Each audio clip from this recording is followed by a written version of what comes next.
Okay, if you're a dancer, you know this feeling. You're in class, the instructor demos this beautiful move, and on one side of your body, it's magic.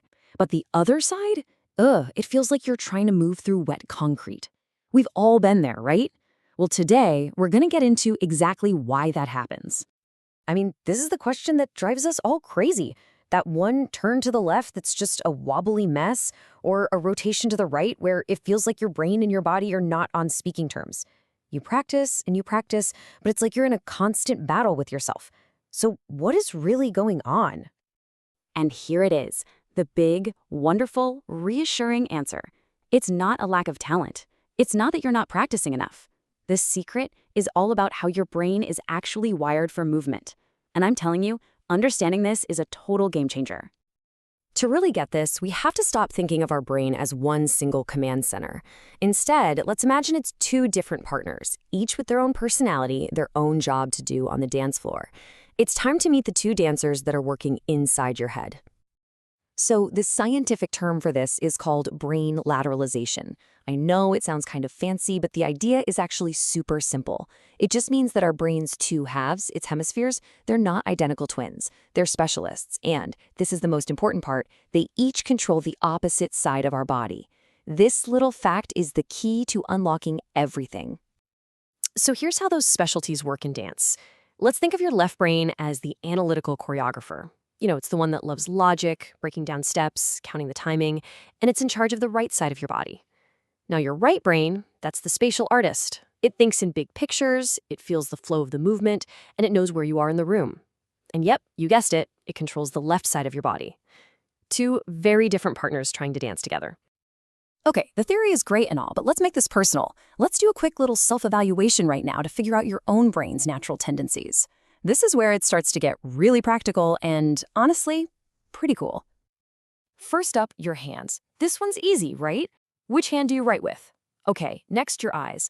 Make a little triangle with your hands and look at something in the distance. Center it. Now close one eye, then the other. The eye that keeps the object in the frame is your dominant one. And finally, your feet. Don't overthink it. Which foot do you step up a stair with first? Which leg feels more solid when you balance? Just go with your gut. Whatever your answers are, they point to your body's go-to side. So, you've met the dancers in your brain, you've found your dominant side, now what? Well, this is where we connect all the dots. This is the big aha moment, the reason why your hard side feels so, well, hard. Okay, so check this out. For most people who are right dominant, when you're learning a move that travels to your right, your left brain, the analytical choreographer, is doing all the work. It's processing the steps, and it's directly controlling your right side. It's like a direct flight. The command is sent, and boom, it's executed. It's clean, it's fast. But what about moving to the left?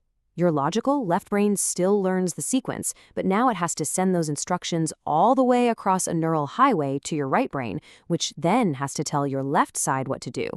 When a move is new, that cross-brain communication causes a tiny little delay, a lag, and that is the clumsy feeling. It's not you, it's literally a communication delay in your own head. So now that we understand the problem, what do we actually do? Well, here's the good news. This knowledge isn't an excuse, it's a strategy. It empowers you to practice smarter, not just harder.